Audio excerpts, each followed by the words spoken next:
Good evening, everyone, or I guess it's still afternoon to 5. Welcome to the January 12th meeting of the City of Davenport Zoning Board of Adjustment. The Zoning Board of Adjustment holds public hearings to consider the strict application of the zoning ordinances for hardship variances, special uses, and appeals. I'm Dan Darlin, Chairman of the Zoning Board of Adjustment. Members present today are from your left to right, Mike Galliart, Bridget Boyd Carlson is the Vice Chair, and myself. Staff present today are Laura Berkeley, Scott Copes, and Attorney Mallory Bagby. If you have any mobile devices, please turn them off so they don't interfere with our electronics. As we conduct our business, we expect that everyone will conduct themselves in a respectful, courteous, and civil manner, and will speak only after being recognized by the chair. The only exception to this standard is that the staff is expected to interject when necessary to ensure we are properly conducting our business. If anyone wishes to speak on a particular agenda item, you'll be provided an opportunity to do so. When recognized by me, please step to the podium, introduce yourself, and provide your input. By practice, each person is only permitted one opportunity to speak. Exceptions to that practice is at my discretion. Of course, if a board member asks a question of anyone, they will be permitted to speak to answer that question, but I'll ask that you keep your response limited to the specific question.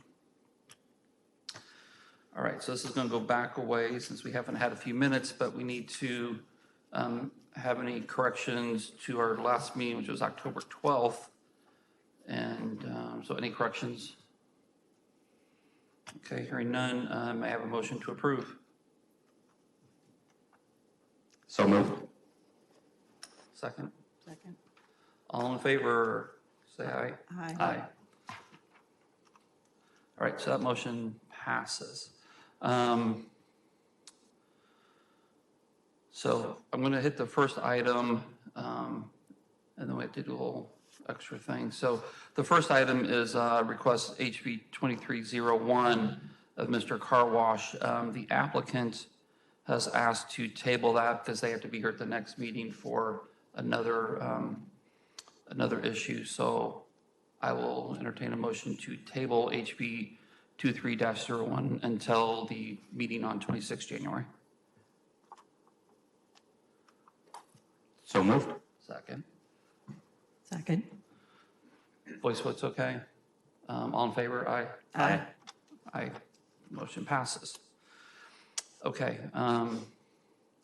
So the second piece of new business is request HB 23-03 of Aldi Incorporated at 3643 West Kimberly Road for hardship variance to reduce the required transparency of the proposed grocery store building on the west elevation from 594 square feet to 0 square feet of transparency while providing 716 square feet of spandrel glass glazing for the west elevation. The north elevation will exceed the required transparency by 15%.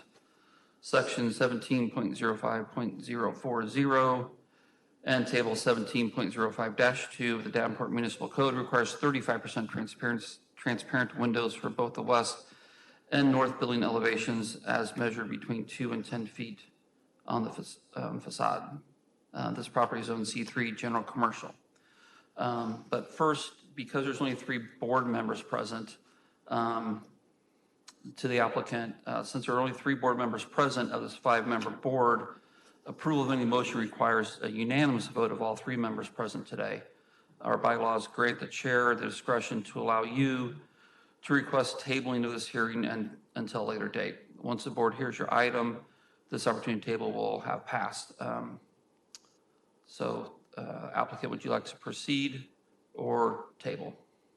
We'll proceed. Okay.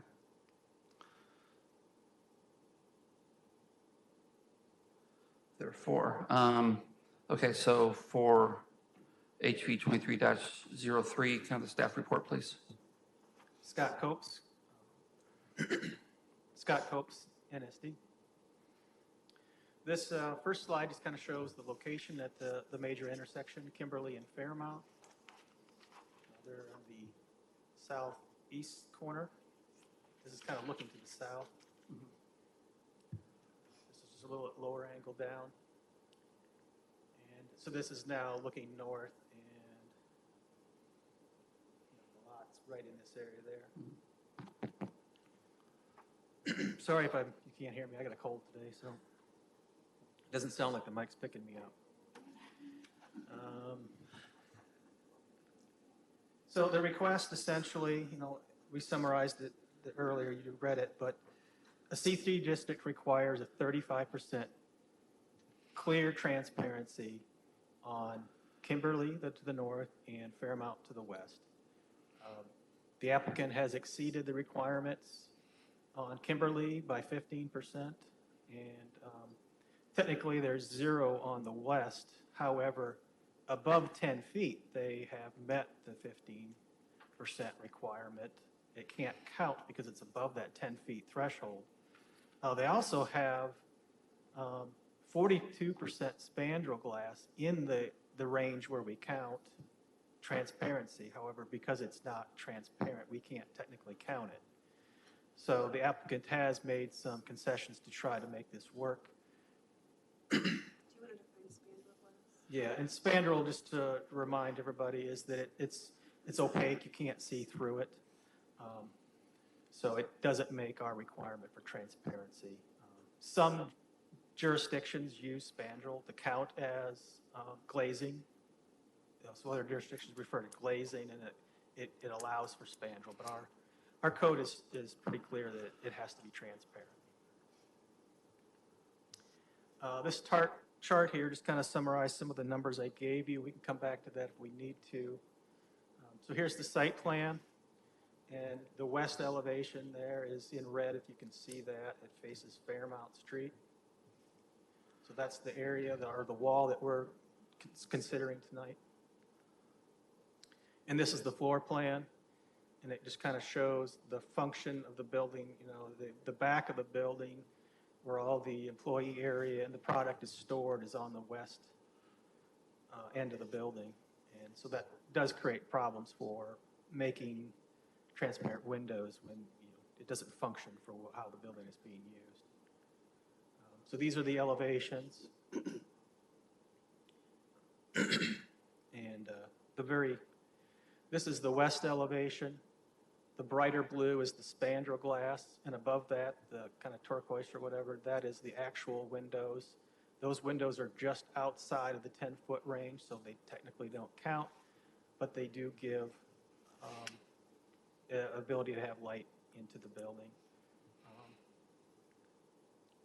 And here's the north one, and again, this exceeds the requirement by 15%. They have 50% transparency on this in the 2 to 10-foot range. And so staff's findings are that the petitioner or the applicant has met the ordinance created hardship has been established, number 1. Number 2, conditions to the site do limit compliance. Item number 3, unique circumstance has been established. And item 4, essential character has been protected. Staff recommends approval of the request.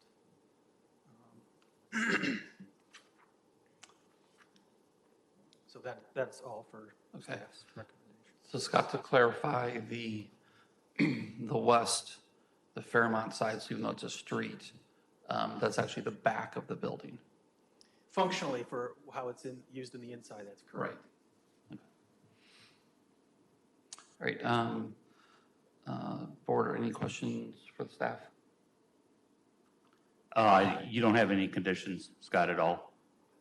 No, I mean, if done as proposed, we don't have any conditions required because we feel the spandrel glass and the extra transparency above the 10-foot line is a decent consideration for this Sure, very good. situation. I have a question.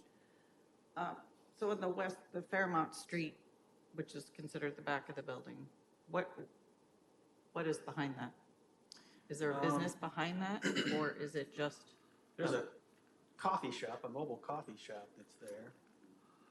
I don't have it in my photos, but this is a vacant lot, and there's an illegal mobile coffee shop there at times. Okay. We're trying to work on that. There's also junk cars parked there at times. There's an industrial use over here, further south, so they're looking kitty corner wall. Right. Also, please note, on the west side of Fairmont is zoned industrial. They don't have that same transparency requirement. Okay. There actually is no transparency requirement in the industrial district. Okay. All right.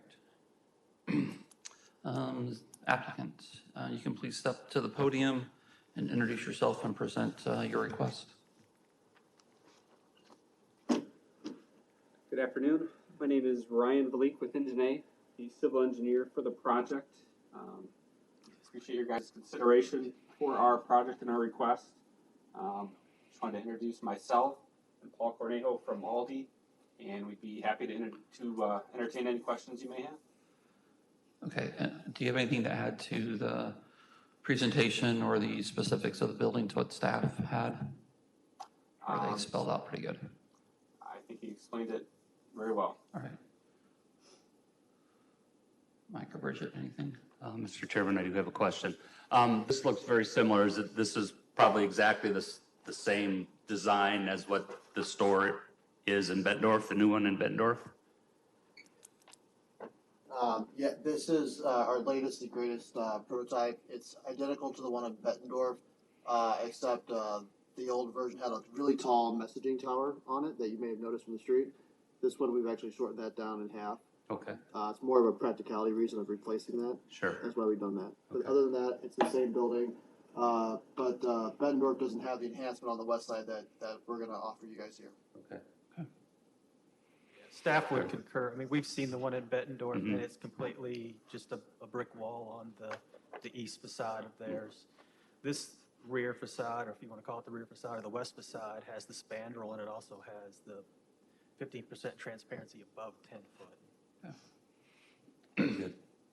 That's all I have, Mr. Chairman. All right. Is there anyone in the audience that would like to speak in favor of the request?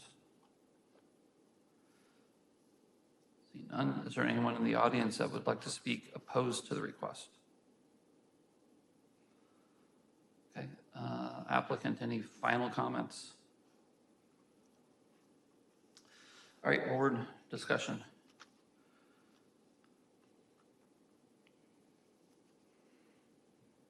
Anything? Mr. Chairman, I think it's, looks acceptable, in my opinion. Okay. So the motion will be, if approved, will be to allow the variance to have the less than required transparency to those windows below 10 feet on the west side. So that's what we're considering. So at this point, we'll ask for a motion to approve HV 23-03. Motion to approve. Motion to approve HB 2303, 2303. sorry. As proposed. I second. Okay, no. Any board discussion on motions or any findings you wish to declare? So we're good there. Staff, can I have a roll call vote, please? Yes. Yes. Yes. So it has passed. And that's the end of the agenda. So with no other business, I will call for a motion to adjourn. So moved. Second. All in favor? Aye. Aye. We stand adjourned. Thank you. Thanks, guys.